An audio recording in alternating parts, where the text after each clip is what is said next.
Hello guys, आज हम छुट्टी के लिए एक प्रार्थना पत्र जो इंग्लिश में कक्षा 10वीं से 12वीं तक की कक्षाओं के लिए पूछा जाता है उस पर चर्चा करेंगे। उससे पहले गाइस, यदि आपने पाटीदार ज्ञान चैनल को सब्सक्राइब नहीं किया तो पाटीदार ज्ञान चैनल को सब्सक्राइब करें तथा बेल आइकन प्रेस करें ताकि आने वाले वीडियो आपको समय पर मिलते रहें। चलिए शुरू करते हैं। Write an application to your principal of your school requesting him to grant your leave for 4 days to your elder brothers or sisters marriage। इसमें कभी मैरिज के भाई के लिए, कभी बहन के लिए शादी में जाने के लिए एक प्रिंसिपल को एक प्रार्थना पत्र, आवेदन पत्र लिखा जाता है जिसमें 4 दिन की छुट्टी के लिए यहाँ पर जिक्र किया गया है। कभी कभी 5 दिन के लिए भी परीक्षा में पूछा जा सकता है और कभी कभी परीक्षा में शादी में जाने वाले व्यक्ति का नाम भी लिखा जा सकता है। तो यहाँ पर ऐसा कुछ नहीं लिखा गया है। और कभी कभी परीक्षा में जैसे यहाँ लिखा गया कि फोर डेज यानी 4 दिन के लिए, तो कभी कभी उन दिन का जिक्र भी किया जाता है कि कितनी तारीख से कितनी तारीख तक छुट्टी चाहिए। तो यहाँ पर ऐसा कुछ नहीं है, केवल 4 दिन के लिए एक प्रार्थना पत्र, आवेदन पत्र अपने प्राचार्य को लिखना है कि वो अपने भाई की शादी में स्टूडेंट जो है वो जाना चाहता है। तो इसको समझ करके हमें सबसे पहले क्या लिखना है। मैरिज के लिए यदि भाई की मैरिज में जाना है तो आंसर में भाई आएगा यहाँ पर, और सिस्टर की मैरिज है तो हम वर्णन सिस्टर के बारे में करेंगे। यहाँ पर मैंने जो आपको समझाने के लिए आज जो समझाने जा रहा हूँ वह ब्रदर की शादी के बारे में हम वर्णन करेंगे या एप्लीकेशन लिखेंगे। तो सबसे पहले जो मेन चीज़ होती है, जो निवेदन किया जाता है, जो मुख्य लाइनें होती हैं, उसे मैंने यहाँ हिंदी में लिखा है। बाकी ऊपर का और नीचे का जो भाग है वह हम सभी जानते हैं और बड़ा आसान होता है, उसे मैं अपनी भाषा में आपको यहाँ समझाने का प्रयास करूँगा। आप इन लाइनों के हिसाब से यहाँ पर इंग्लिश में कैसा लिखा जाता है वो हमें समझना है, और इन हिंदी की लाइनों को आप याद कर लें ताकि उसका इंग्लिश लिखने में हमें कोई परेशानी नहीं होती है।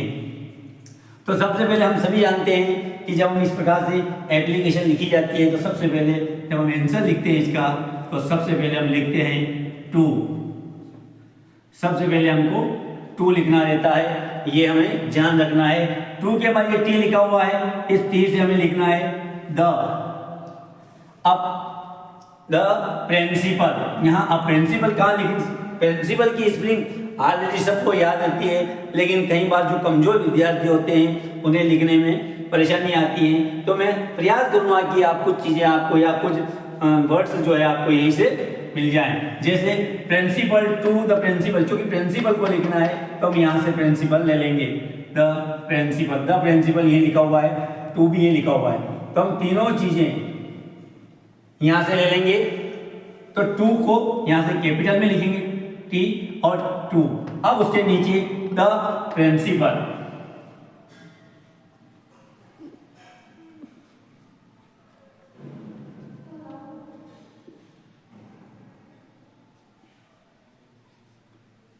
टू द प्रिंसिपल मैंने यही से लिया, ना कोई याद किया, कुछ भी नहीं। उसके बाद अपने स्कूल का नाम सभी को याद होता है, और हाई स्कूल है तो हाई एस, और ये डायरेक्ट स्कूल लिख लेते हैं, या हाई स्कूल हो या हाई सेकेंडरी स्कूल हो, सबके लिए हायर सेकेंडरी, और फिर आपको एच एस एस। और यदि आप मंदसौर में अध्ययन रहते हैं, आपका स्कूल यदि मंदसौर में है, जहाँ भी आपका स्कूल है या जो भी आपका स्कूल का नाम हुआ लिख दे, हायर सेकेंडरी स्कूल मंदसौर।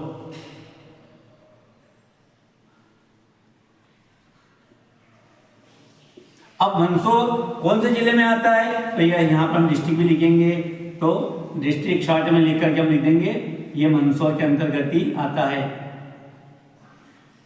जो मंदसौर जो स्कूल है वो मंदसौर डिस्ट्रिक्ट के अंतर्गत ही है, और यह एमपी के अंतर्गत है। इस प्रकार हम एमपी यहाँ पर लिख देंगे। तो यहाँ पे टू द प्रिंसिपल, उसके बाद कुछ नहीं किया, अपने स्कूल का नाम यहाँ पर लिखा गया है। उसके बाद यहाँ से शुरू करना है, यहाँ तक अपने को इससे देख कर लिखना है। अब हम इसका सब्जेक्ट लिखेंगे कि जो एप्लीकेशन है वो छुट्टी के लिए है। हम लिखेंगे यहाँ पर सब्जेक्ट, सब्जेक्ट में लिखेंगे हम प्रिंसिपल एप्लीकेशन किसको लिखना है, काहे की लिखना है, एप्लीकेशन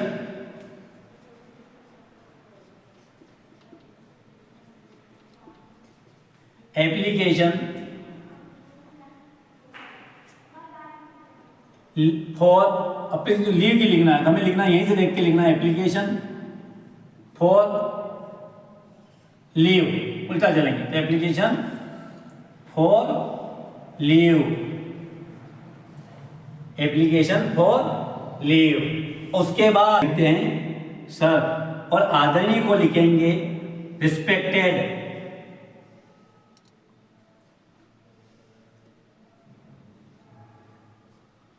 रिस्पेक्टेड सर, इसका अर्थ होता है आदरणीय महोदय। रिस्पेक्टेड सर याद रखना, रिस्पेक्टेड यानी रिस्पेक्ट का मतलब होता है सम्मान या आदर। हम रिस्पेक्ट बोलते हैं ना, किसी का रिस्पेक्ट करना चाहिए, हमें उसका सम्मान करना चाहिए, अर्थात रिस्पेक्ट अर्थात सम्मान। रिस्पेक्टेड यानी सम्मानीय यानी आदरणीय सर, रिस्पेक्टेड सर यानी आदरणीय महोदय। हम हिंदी में याद करें, उसके बाद उसका मीनिंग बनाएं और लिखें तो एप्लीकेशन बड़ी ही आसानी से हम 2-5 मिनट हम पूरी एप्लीकेशन को समझ लेंगे। मैं अत्यंत विनम्रता पूर्वक और आदर पूर्वक निवेदन करता हूं कि, अब हमें थोड़ी देर के लिए ये छुपाना है, अत्यंत विनम्रता पूर्वक और आदर पूर्वक निवेदन करता हूं, आदर पूर्वक। अब यहां से केवल ये बोलिए अभी, मैं निवेदन करता हूं। अब निवेदन को हम क्या बोलते हैं, बेग, तो हम क्या लिखते हैं अक्सर, आई बेग टू से, यानी आई बेग टू से यानी मैं निवेदन करता हूं या निवेदन करता हूं या निवेदन करते हुए कहता हूं, यानी इसका जो सेंटेंस है वह सेंटेंस है प्रेजेंट इंडेफिनिट, यानी मैं निवेदन करता हूं, यानी आई बेग टू से मैं निवेदन करता हूं। मैं अत्यंत विनम्रता पूर्वक और आदर पूर्वक को अभी छोड़ दीजिए आप, केवल यहाँ से मैं के बाद निवेदन करता हूँ, अर्थात आई बेग टू से मैं निवेदन करता हूँ कि को हम डेट लिखते हैं, कभी भी अचानक बीच में अगर आता है तो उसको हम डेट लिखते हैं। मैं निवेदन करता हूँ कि, अर्थात आई बेग टू से डेट मैं निवेदन करता हूँ कि, मैं निवेदन करता हूँ कि आई मैं, अब यहाँ छोड़, मैं अपने बड़े भाई की शादी में शामिल होने के लिए इंदौर जा रहा हूं। यहां से आप देखेंगे मैं इंदौर जा रहा हूं, ये प्रेजेंट कंटिन्यूअस टेंस का वाक्य है, मैं इंदौर जा रहा हूं, ये लिखेंगे हम। तो डेट आई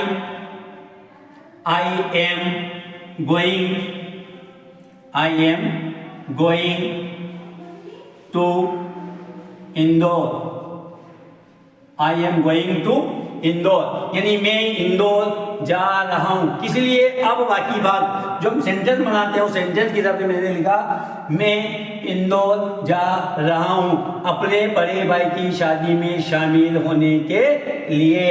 तो हम लिखेंगे going to Indore to attend, attend मतलब उपस्थित रहूंगा या शामिल होऊंगा या सम्मिलित होऊंगा, तो Indore to attend, ATTEND attend, attend मतलब उपस्थित या शामिल होने के लिए, यहां पर अटेंड का अर्थ होता है शामिल होना, तो अटेंड माय यानी मेरे, एल्डर मतलब बड़े भाई, मैं अपने बड़े भाई की शादी में, अर्थात पहले लिखे हम शामिल होने जा रहा हूं, अर्थात इंदौर टू अटेंड यानी उपस्थित या शामिल होने, कहां पे, my Elder brother, my Elder brother BROTHER, brother की परीक्षा में किसी एक की पूछी जाएगी, यहाँ मैंने ब्रदर्स एंड सिस्टर दोनों का लिखा है, तो यहाँ पर मैं केवल ब्रदर को लिख रहा हूँ अभी। तो I beg to say date I am going to Indore, मैं इंदौर जा रहा हूँ, इसलिए टू अटेंड शामिल होने के लिए, शामिल होने के लिए किसके यहाँ, अपने यानी माय बड़े, एल्डर भाई मतलब ब्रदर, एल्डर ब्रदर, और उस भाई की क्या है शादी, तो एल्डर ब्रदर मैरिज।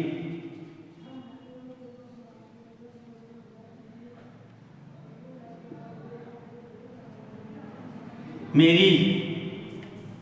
अब ब्रदर मेरीज, यहाँ पर भी उसने मेरीज के लिए एम ए, अगर आप मेरी ब्रदर मेरीज बोल जाओ तो MARRIAG यहाँ लिखा हुआ है। आपको बिग ब्रदर मेरीज की स्पेलिंग यहाँ से लिख लेना है। ब्रदर की पूछे तो ब्रदर को यहाँ लिख लेना है। तो आपको लिखना है beg to say date I am going to Indore to attend my elder brothers कैसा कैसा ही आए, एल्डर ब्रदर्स बड़े भाई की, इसलिए लगेगा एल्डर ब्रदर्स। और यहीं से उतार सकते हैं एल्डर ब्रदर्स मैरिज, यहाँ से यहाँ तक आपको एल्डर ब्रदर्स मैरिज और माई से शुरू करना है आपको। बहुत ही सरल ढंग से इस एप्लीकेशन को समझ सकते हैं। अब देखिए, मैं निवेदन करता हूँ अर्थात आई बैक टू से, की अर्थात डेट, मैं I am going to Indore, ये प्रेजेंट डेफिनेट हो गया, प्रेजेंट कंटीन्यूअस टेंस हो गया।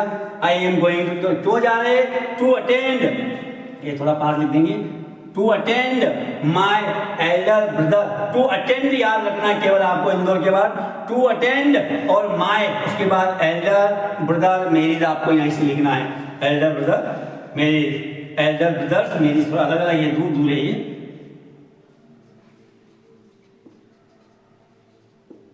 एल्डर ब्रदर्स मैरिज, अब देखिए यहाँ लिख दिया हमने एल्डर ब्रदर्स मैरिज में जा रहे हैं अपन। अब उसके बाद ये फुल स्टॉप लगा देंगे अपन। उसके बाद देखिए, मैं वहीं रहूंगा या मैं वहीं रुकूंगा या मैं वहीं ठहरूंगा, एक ही बात है। तो ठहरने के लिए क्या आता है? स्टे। और ये जो टेंस है मैं वहीं रहूंगा, ये है प्रेजेंट रहूंगा, ये है आपका future indefinite tense. Future indefinite tense है तो इसका जो नियम है वो है आई और आई के साथ शैल, आई शेल वहीं, अर्थात आई शेल रहूंगा, ठहरूंगा या रुकूंगा, आई शेल स्टे मतलब ठहरना या रुकना या रहूंगा। तो आई शेल स्टे वहीं मतलब देयर, THERE, तो I shall stay there, I shall stay there, फिर फुल स्टॉप लगा दीजिए आप, मैं वहीं रहूंगा या रुकूंगा ये। अब उसके बाद कृपया मुझे 4 दिन की छुट्टी प्रदान करे। तो कृपया मतलब काइंडली, KANDILY, काइंडली। ग्रांड का मतलब होता है, ग्रांड मतलब अनुदान, अर्थात मुझे 4 दिन का अनुदान दीजिए आप। काइंडली ग्रांट में थोड़ा सा स्पेलिंग मिस्टेक हो रही है, kindly KINDLY, kindly grant, GRANT, grant, kindly grant का मतलब होता है, ग्रांट मतलब होता है अनुदान, अर्थात मुझे 4 दिन की छुट्टी का अनुदान दीजिए। इसलिए यहाँ पे ग्रांट लिखना बहुत ही जरूरी है, क्योंकि हम किसी से निवेदन करके छुट्टी प्रदान, यहाँ पे ग्रांट का मतलब प्रदान भी समझ सकते हैं, प्रदान कीजिए या अनुदान दीजिए। तो काइंडली ग्रांट अर्थात मुझे, यानी कृपया प्रदान करें, क्या प्रदान करें? काइंडली ग्रांट मी मतलब मुझे, काइंडली ग्रांट मी, क्या चाहिए आपको? फॉर यानी के लिए, क्या? फॉर 4 डेज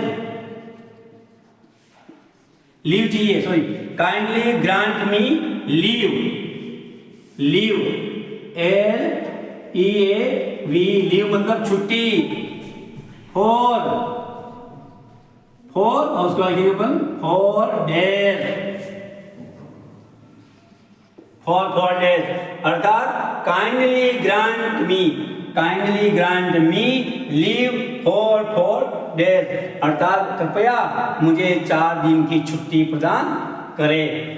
ये 4 लाइन है और ये इसका हिंदी। अब मैंने आपके चीज छोड़ी थी, अत्यंत विनम्रता पूर्वक और आदर पूर्वक। यदि आप इसको लिखना चाहे तो भी ठीक, अगर यहाँ से शुरू करना चाहे तो भी ठीक है। अगर ये बीच की बात लिखना चाहते हो तो सबसे आगे लिखा जाता है अत्यंत विनम्रता पूर्वक, अर्थात मोस्ट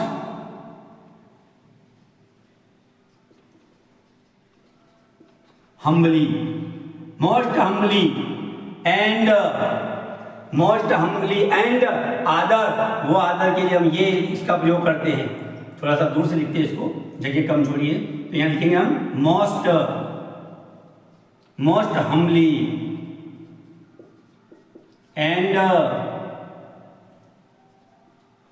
हम्बली एंड रिस्पेक्ट, यही से देख के लिख लीजिए आप, RESPECT, रिस्पेक्टफुली। आपको थोड़ा सा चेंज करना है, FULLY, रिस्पेक्टफुली, और उसके बाद वाई यही है।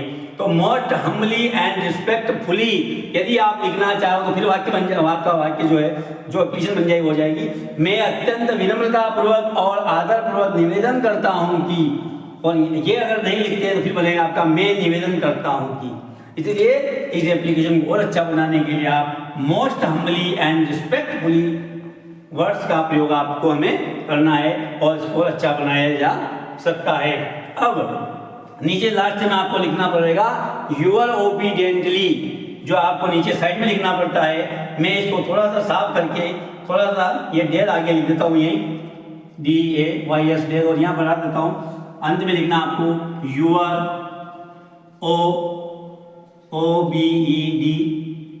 OBEDE एंड ENTLY,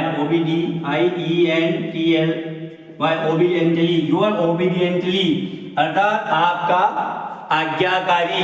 अब आपका आज्ञाकारी जो भी आपका नाम है, जैसे मेरा नाम है ALP, अर्थात AL पाटीदार, तो यूअर ओबीडियंटली में अपना नाम और आपकी जो भी क्लास हो, वो क्लास 10th, 11th या 12th, जो भी आपकी क्लास हो वो क्लास आप यहाँ लिख दे, और कुछ भी नहीं करना है। बहुत ही सरल ढंग से आप इस एप्लीकेशन को लिख सकते हैं। 4 दिन की एप्लीकेशन के लिए आपको 4 डेज लिखना है, 4 पूरा 5 दिन या 5 डेज करना है। और अगर यदि केवल सिस्टर की आए तो यहाँ पर आपको ब्रदर्स की जगह इस सिस्टर को लिखना है, केवल सिस्टर्स, SISTERS, सिस्टर्स मैरिज करना है और कुछ भी नहीं हमें चेंज करना है। इस प्रकार ये एप्लीकेशन बहुत ही सरल ढंग से हम इंग्लिश में लिख सकते हैं, और जिसके हमें 3 से 4 अंक परीक्षा में प्राप्त होते हैं, जो परीक्षा की दृष्टि से या पास होने के लिए बहुत ही महत्वपूर्ण होते हैं, जो हमारा परसेंटेज बढ़ाने में भी बहुत योगदान इस एप्लीकेशन का होता है। इसे अच्छी तरह समझें और इस बार परीक्षा में आने की इसकी पूरी संभावना है। चलिए, ये वीडियो कैसा लगा हमें कमेंट में बताएं। धन्यवाद।